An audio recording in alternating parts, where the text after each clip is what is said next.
Hi hello good afternoon class, कैसे हैं आप सभी? कमेंट बॉक्स में बताइएगा। और आज मैं आप लोग के लिए लेकर आ गया हूँ बेसिक इंग्लिश क्लास, यानी आज से बेसिक इंग्लिश क्लास की शुरुआत हो रही है। सबसे पहले हम लोगों को यह जानना है इस बेसिक इंग्लिश क्लास के माध्यम से।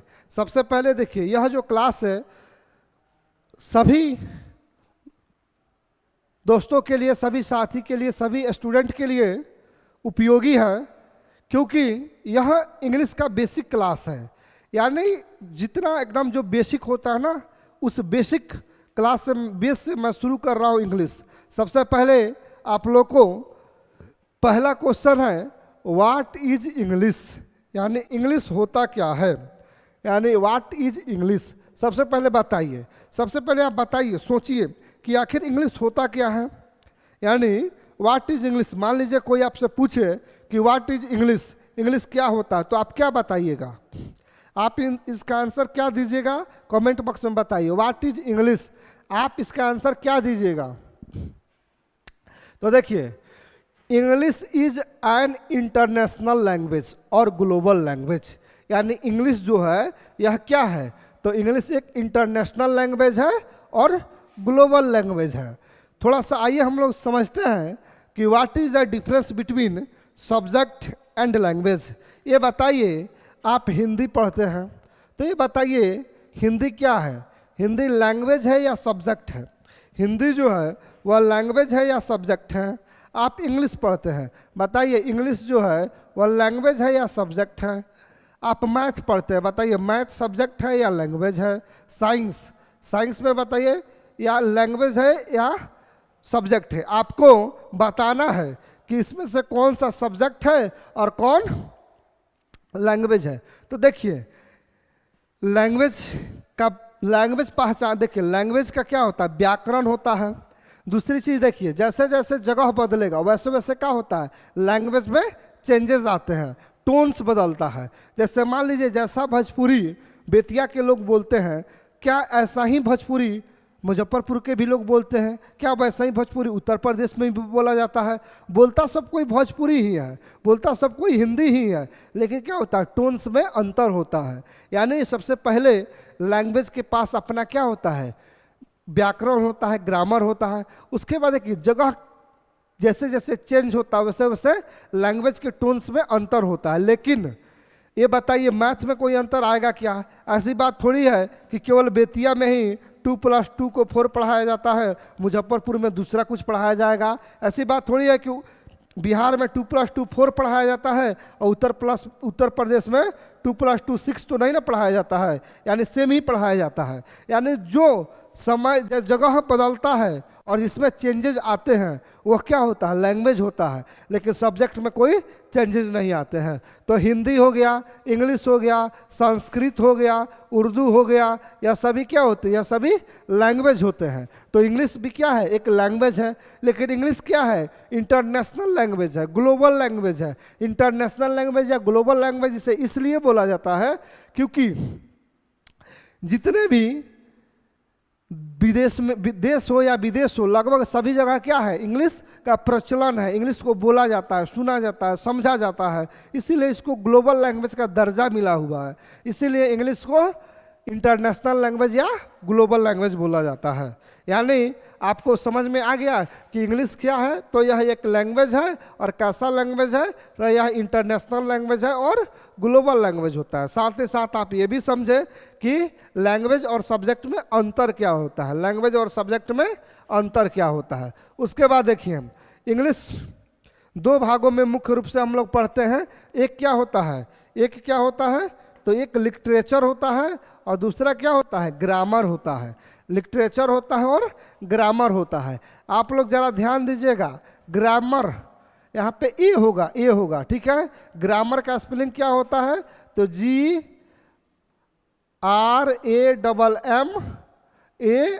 यानी ग्रामर का स्पेलिंग क्या होगा? फिर से एक बार समझिए, ग्रामर का करेक्ट स्पेलिंग देखिए क्या होता है। यहाँ पे मिस्टेक है, यहाँ पे क्या है? यहाँ पे मिस्टेक है, यहाँ पे मिस्टेक है, यहाँ पे क्या होना चाहिए, ए होना चाहिए। यानी ग्रामर का करेक्ट, ग्रामर का स्पेलिंग क्या होता है, तो GRAMMAR, यानी यह क्या होगा, ग्रामर का करेक्ट करेक्ट क्या होता है, स्पेलिंग होता है। ठीक है, अब देखिए अंतर समझिए, ग्रामर में और लिटरेचर में अंतर समझिए, ग्रामर और लिटरेचर में आप अंतर समझिए, ग्रामर और लिटरेचर में आप अंतर समझिए, ग्रामर और लिटरेचर में आप अंतर समझिए कि ग्रामर और लिटरेचर में अंतर होता क्या है, ग्रामर और लिटरेचर में अंतर होता क्या है। तो ग्रामर और लिटरेचर में अंतर क्या होता है, तो देखिए literature is a term, literature जो है वह एक टर्म होता है टू डिस्क्राइब, जो डिस्क्राइब करता है written and sometime spoken material derived from the Latin word literature. यानी यहाँ लिटरेचर जो वर्ड है वह डिस्क्राइब करता है रिटन और समथिंग स्पोक मटेरियल को, और यह लैटिन वर्ड से डेराइव हुआ है। इसका मीनिंग होता है writing format with letters. Literature must commonly refer works, यानी लिटरेचर जो है वह मुख्यतः रचनाओं को क्रिएटिव और imagine including poetry, drama, fiction, non fiction and sometimes sentence journalism and song. यानी लिटरेचर क्या होता है, जैसे कोई भी कहानी हो गया, कविता हो गया, ड्रामा हो गया, वो सभी क्या होते हैं, लिटरेचर के अंदर आते हैं। दूसरा चीज़ देखिए, कोई आपसे पूछ दे कि what do you mean by grammar, grammar क्या होता है, तो आप उनको क्या बताइएगा, तो देखिए grammar is the study of way, grammar जो है वह स्टडी ऑफ वे है, यानी ग्रामर जो है वह पढ़ने का एक तरीका है जिसमें हम जानते हैं कि कोई वर्ड से कैसे सेंटेंस बनाया जाएगा। यानी grammar is the study of way of the way word are use in make a sentence. यानी ग्रामर एक ऐसा तरीका है या ऐसा सब्जेक्ट है जिसमें हम ये जानते हैं कि वर्ड को मिला के सेंटेंस कैसे बनाया जाता है। दूसरा देखिए definition, grammar is an EPIC, यानी इपिक में इसका होता है महाकाव्य होता है। यानी ग्रामर एक महाकाव्य है जो हमें बताता है कि इंग्लिश कैसे बोलना है, कैसे लिखना है, कैसे पढ़ना है करेक्टली। ठीक है, अब आइए अगले कंसेप्ट को देखिए। सबसे पहले आप जानिए कि what is the full form of grammar, grammar का फुल फॉर्म क्या होता है। तो ग्रामर का फुल फॉर्म देखिए, ग्रामर जो है GRAMMAR से मिलकर बना है, इतने सारे वर्ड हैं। अब देखिए जी का फुल फॉर्म क्या होता है, ग्रोथ, R से रियल, A से एटीट्यूड, M से माइंड, M से मैन, A से एम्पल और R से रेंज। यानी यह क्या होता है, ग्रामर का फुल फॉर्म होता है। यानी कोई आपसे पूछते कि what is the full form of grammar, तो यह ग्रामर का फुल फॉर्म होता है। यानी जी से ग्रोथ यानी विकास, R से रियल मीन्स वास्तविक, एटीट्यूड यानी सोचने का तरीका को विकसित करता है, माइंड मीन्स मस्तिष्क, और मैन मीन्स मनुष्य, एम्पल मीन्स विशाल, और रेंज मीन्स क्षेत्र। ठीक है, तो यह ग्रामर का फुल फॉर्म है। उसके बाद देखिए और समझिए, और डीपली ले चलते हैं आपको, जब बेसिक ही सिखा रहे हैं तो समझिए। हिस्ट्री ऑफ इंग्लिश, अंग्रेजी का इतिहास देखिए। तो अंग्रेजी भाषा की उत्पत्ति 1400 वर्ष के बीच इंग्लैंड में हुआ था। यह भाषा 15वीं सदी के जर्मनी योद्धाओं द्वारा बोली गई थी। बाद में इस भाषा के अधिक प्रभाव से फ्रांस देश में हुआ। यानी देखिए यह इम्पोर्टेंट नहीं है, किसी एग्जाम में नहीं पूछा जाता है, लेकिन इंग्लिश सब्जेक्ट की शुरुआत कैसी हुई उसकी हिस्ट्री को बता रहा है। आइए अगले स्लाइड की तरफ चलते हैं। अगला स्लाइड देखिए, अगला देखिए, अगला चीज़ क्या समझना है कि सबसे पहले सोचिए कि इंग्लिश, या सबसे पहले आप ये सोचिए कि हम कोई सेंटेंस कैसे लिख पाते हैं। तो किसी भी सेंटेंस को लिखने के लिए सबसे पहले हमें किसकी ज़रूरत पड़ती है, सबसे पहले हमें लेटर की ज़रूरत पड़ती है। ठीक है, लेटर की ज़रूरत पड़ती है। उसके बाद क्या होता है, लेटर की ज़रूरत पड़ती है। उसके बाद लेटर के बाद क्या होता है, तो लेटर को मिला के हम क्या बनाते हैं, तो अल्फ़ाबेट बनाते हैं। ठीक है, उसके बाद देखिए लेटर को मिला के हम क्या करते हैं, अल्फ़ाबेट बनाते हैं। अल्फ़ाबेट को मिलाकर हम क्या बनाते हैं, तो वर्ड बनाते हैं। वर्ड को मिला के हम क्या बनाते हैं, वर्ड को मिला के हम क्या बनाते हैं, वर्ड को मिला के हम सेंटेंस बनाते हैं। वर्ड को मिलाकर सेंटेंस बनाते हैं। तो देखिए अब देखिए मान लीजिए हम इंग्लिश वर्ड, मान लीजिए हम इंग्लिश में एक सेंटेंस लिखना चाहते हैं। अगर इंग्लिश में हम एक सेंटेंस लिखना चाहते हैं तो हमें सबसे पहले किसकी जानकारी होनी चाहिए? तो सबसे पहले हमें ये जानकारी होनी चाहिए कि लेटर क्या होता है, उसके बाद आपको ये पता होना चाहिए कि अल्फ़ाबेट क्या होता है, उसके बाद आपको ये पता होना चाहिए कि वर्ड क्या होता है, फिर पता होना चाहिए सेंटेंस क्या होता है। तब तो आप इंग्लिश में सेंटेंस लिखना सीखिएगा, तब तो आप इंग्लिश में सेंटेंस बनाना सीखिएगा। बताइए इतना बात समझ आया कि नहीं आया? बात समझ आया या नहीं आया? तो आइए हम लोग एक एक करके जानेंगे कि अल्फ़ाबेट क्या होता है, सॉरी लेटर हम लोग जानेंगे। क्या जानेंगे? कि लेटर क्या होता है, फिर अल्फ़ाबेट क्या होता है, फिर वर्ड क्या होता है, फिर सेंटेंस क्या होता है। आज के क्लास में हमें इतना सारा चीज़ जानना है। तो देखिए सबसे पहले लेटर क्या होता है समझिए। तो a letter is the smallest unit of any language, यानी किसी भी भाषा की सबसे छोटी इकाई क्या होती है? लेटर होती है। जैसे मान लीजिए हम लिखे ए बी सी डी, तो यह क्या है? ए क्या है? अपने आप में इंग्लिश भाषा की सबसे छोटी इकाई है। बी क्या है? अपने आप में इंग्लिश भाषा की सबसे छोटी इकाई है। सी क्या है? तो इंग्लिश भाषा की सबसे छोटी इकाई है। डी क्या है? इंग्लिश भाषा की सबसे छोटी इकाई है। यानी इंग्लिश में जैसे मान लीजिए यह सेंटेंस लिखा गया है, तो ये क्या किया गया है? देखिए यह एक लेटर है, ये लेटर है, ये लेटर है, यानी लेटर को मिला के ही तो सेंटेंस लिख पा रहे हैं ना। जब लेटर को ही तो के मदद से हम सेंटेंस लिखते हैं, तो लेटर क्या होता है इसका डिफिनेशन देखिए। A letter is the smallest unit of any language, यानी किसी भी भाषा की सबसे छोटी इकाई क्या होती है? लैंग्वेज होती है। ठीक है, उसके बाद देखिए आपसे लोग पूछता है ना कि बताओ ए बी सी डी कौगो होला, लोग पूछेला ना कि ए बी सी डी कौगो होला। तो देखिए वह आदमी आपके सामने चार ही लेटर का जिक्र कर रहा है, ए बी सी डी, तो ये कितना होता है? 4 होता है। और जब पूछा जाएगा ए से लेकर जेड तक कितना होता है, तब जाकर आंसर 26 देना है। एक बार और समझिए, लोग आपसे पूछता है ना कि ए बी सी डी कौगो होला, ए बी सी डी कौगो होला, तो ए बी सी डी 4 गो होला, यानी आपके सामने वह 4 ही लेटर का जिक्र कर रहा है, ए का, बी का, सी का और डी का। तो क्या हो जाएगा? तो उस समय आंसर 4 देना है, यानी 4 देना है। लेकिन जब कोई पूछे कि ए टू जेड, यानी ए से लेकर जेड तक कितने होते हैं, तब 26 आंसर देना है। तब जाकर अल्फ़ाबेट कितना होता है? 26 होता है। अब देखिए ए क्या है? लेटर है। बी क्या है? लेटर है। सी क्या है? लेटर है। उसके बाद देखिए आप लोग बचपन से पढ़ते आ रहे होंगे लोग कि वॉवेल और कॉन्सोनेंट, वॉवेल और कॉन्सोनेंट आप बचपन से पढ़ते आ रहे हैं। तो बताइए how many numbers of vowel and consonant, बताइए वॉवेल कितने होते हैं और कॉन्सोनेंट कितने होते हैं? कमेंट बॉक्स में बताइए, कमेंट बॉक्स में बताइए। तो देखिए ए ई आई ओ यू को हम क्या कहते हैं? वॉवेल कहते हैं। ठीक है, ए ई आई ओ यू को क्या कहते हैं? वॉवेल कहते हैं। ठीक है, और वॉवेल कितने होते हैं? तो वॉवेल 5 होते हैं। अब बाकी जो बच गए 21, यानी टोटल नंबर्स ऑफ अल्फ़ाबेट कितना होता है? 26 होता है। 26 को में 5 को वॉवेल होता है, तो 5 घटा दीजिएगा तो बचेगा 21। तो यह जो 21 बच गया ए ई आई ओ यू को छुड़ाकर, वे सभी क्या होते हैं? तो वो सभी कॉन्सोनेंट होते हैं। वो सभी क्या होते हैं? कॉन्सोनेंट होते हैं। एकदम बेसिक, यानी इतना बेसिक से आपको कहीं क्लास नहीं मिलेगा। तो बिल्कुल बेसिक से मैंने शुरुआत किया है इंग्लिश का। ठीक है, आइए अब समझते हैं लेटर के बाद क्या समझेंगे? अल्फ़ाबेट। अल्फ़ाबेट क्या होता है अब इसको समझिए। लेटर के बारे में आपके मन में कोई कन्फ्यूजन नहीं होगा। अब आइए हम लोग अल्फ़ाबेट के बारे में जानते हैं। अल्फ़ाबेट के बारे में जानते हैं। तो देखिए व्हाट इज अल्फ़ाबेट? तो N alphabet is the set of letters, यानी अल्फ़ाबेट क्या होता है? तो यह अक्षरों का समूह होता है, यानी लेटर्स का क्या होता है? समूह होता है या एक सेट होता है।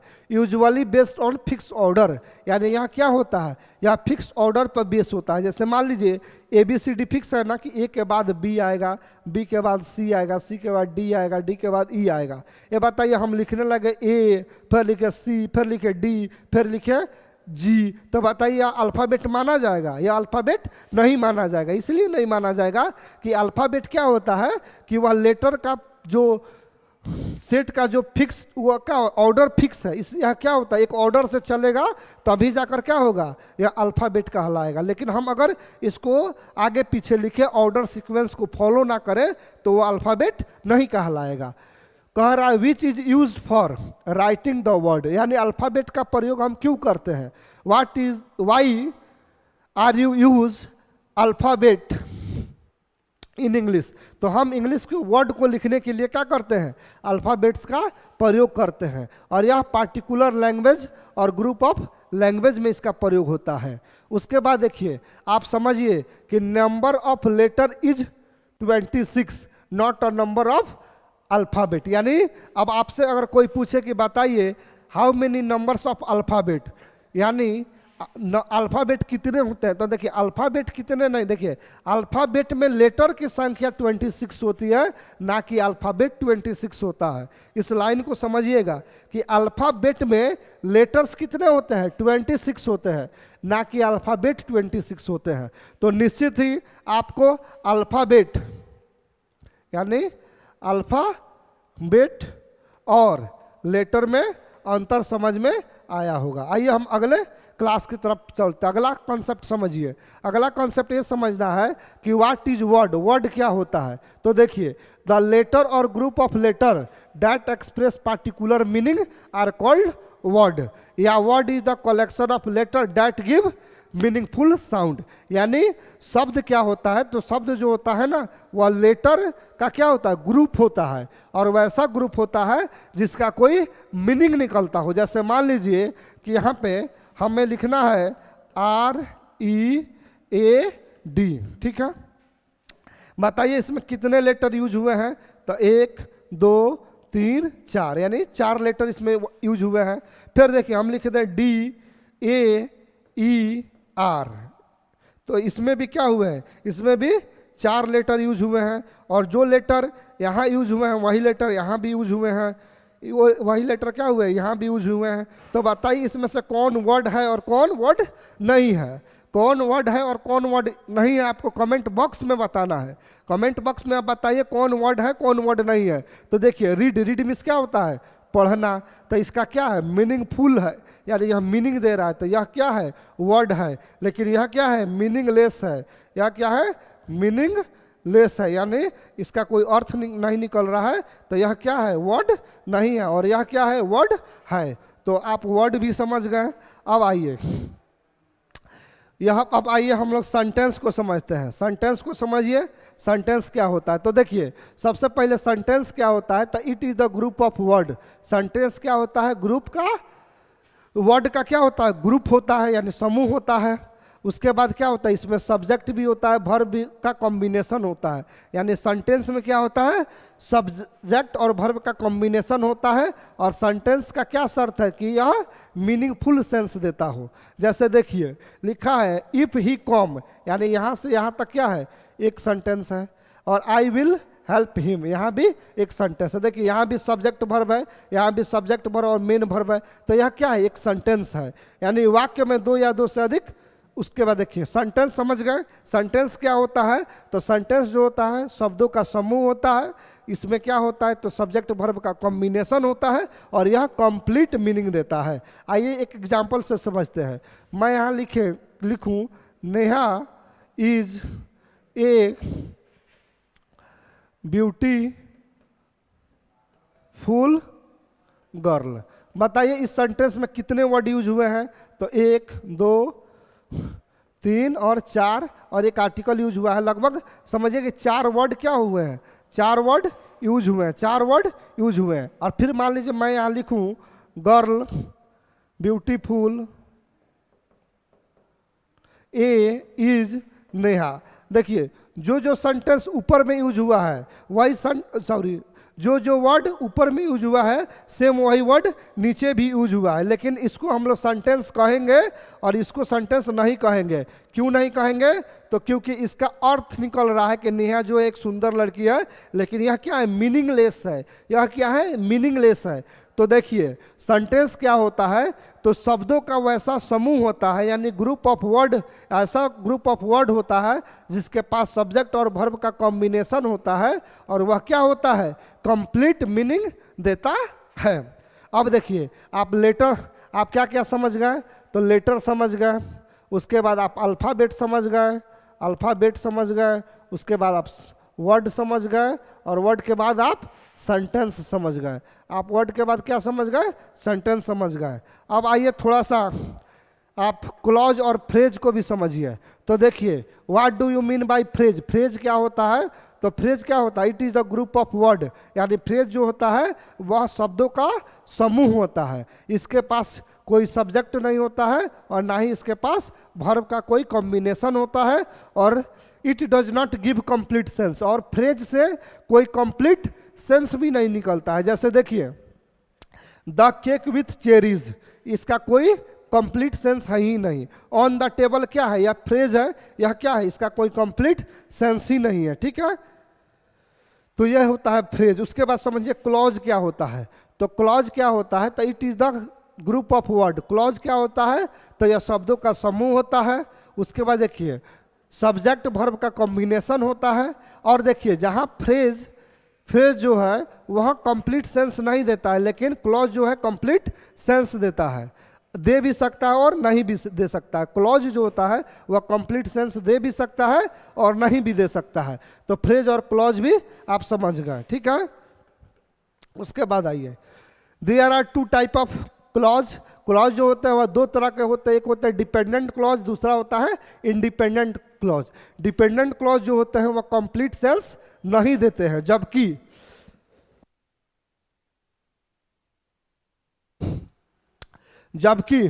इंडिपेंडेंट क्लॉज जो होते हैं वह कंप्लीट सेंस देते हैं। जैसे देखिए, इफ ही कम, यदि वह आता, तो यह क्या है? यह क्या है? तो डिपेंडेंट क्लॉज है, तो यह कंप्लीट सेंस नहीं देंगे। लेकिन आई विल हेल्प हिम, मैं उसकी मदद करूंगा, तो यह क्या है? यह इंडिपेंडेंट क्लॉज है, तो यह क्या कर रहा है? कंप्लीट सेंस दे रहा है, लेकिन यह कंप्लीट सेंस नहीं दे रहा है। तो आप हमेशा याद रखिएगा कि जो डिपेंडेंट क्लॉज होता है वह कंप्लीट सेंस नहीं देता है, और जो इंडिपेंडेंट क्लॉज होता है वह कंप्लीट सेंस देता है। इसमें देखिए, आई क्या है? तो सब्जेक्ट है, विल क्या है? हेल्पिंग वर्ब है, और हेल्प क्या है? मेन वर्ब है। ठीक है, उसी तरह से देखिए इंडिपेंडेंट क्लॉज सेंटेंस देखिए, दिस बुक इज लेइंग, यहाँ पे क्या है? इंडिपेंडेंट क्लॉज है, तो इंडिपेंडेंट क्लॉज है तो यह क्या है? मीनिंगफुल है, यानी यह मीनिंग दे रहा है, यह मीनिंग दे रहा है।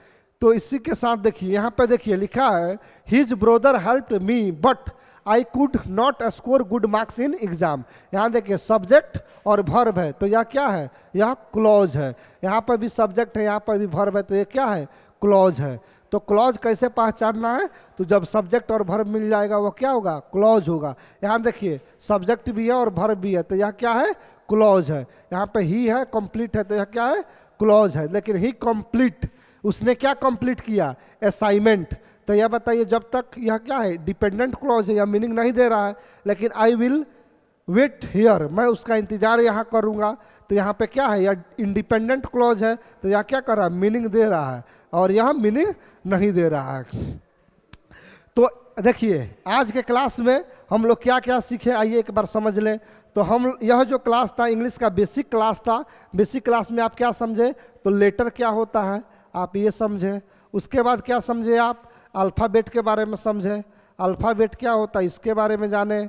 उसके बाद आपने वर्ड के बारे में जाना, उसके बाद आप सेंटेंस के बारे में जाने, उसके बाद आप फ्रेज के बारे में जाने, उसके बाद आप फ्रेज के बारे में जाने, उसके बाद आप क्लॉज के बारे में जाने, आप क्लॉज के बारे में जाने। यानी आज के क्लास में आप इतना कुछ सीखें। लेटर सीख क्या होता है जाने, अल्फ़ाबेट क्या होता है जान गए, वर्ड क्या होता है जान गए, सेंटेंस क्या होता है जान गए, और फ्रेज क्या होता है जान गए, और क्लॉज क्या होता है जान गए। तो बताइए, आज इंग्लिश का फर्स्ट बेसिक क्लास था जिसमें आप इतना कुछ सीखें कि लेटर क्या होता है, अल्फ़ाबेट क्या होता है, वर्ड क्या होता है, सेंटेंस क्या होता है, फ्रेज क्या होता है, क्लॉज क्या होता है। इतना सारा कॉन्सेप्ट आप सीखें इंग्लिश के फर्स्ट क्लास में। आगे भी यह जो बैच शुरू हुआ है, इंग्लिश बेसिक फाउंडेशन बैच जो है, यह कंटिन्यू चलता रहेगा। और आज का क्लास आपको कैसा लगा कमेंट बॉक्स में ज़रूर बताइएगा कि आज जो इंग्लिश का बेसिक क्लास था जिसमें आप नया नया कॉन्सेप्ट सीखें कि लेटर किसको कहते हैं, ग्रामर का फुल फॉर्म क्या होता है, लिटरेचर क्या होता है, इंग्लिश लैंग्वेज है या सब्जेक्ट है, लैंग्वेज और सब्जेक्ट में क्या अंतर होता है, लेटर को, अल्फ़ाबेट को, सेंटेंस को, फ्रेज को, क्लॉज को, इन सभी चीज़ों को आप सीखें। और आज आपको सीख कर कैसा लगा और आज का क्लास कैसा लगा आप कमेंट बॉक्स में ज़रूर बताइएगा। आप कमेंट बॉक्स में ज़रूर बताइएगा, कमेंट बॉक्स में ज़रूर बताइएगा कि आज का क्लास कैसा लगा है।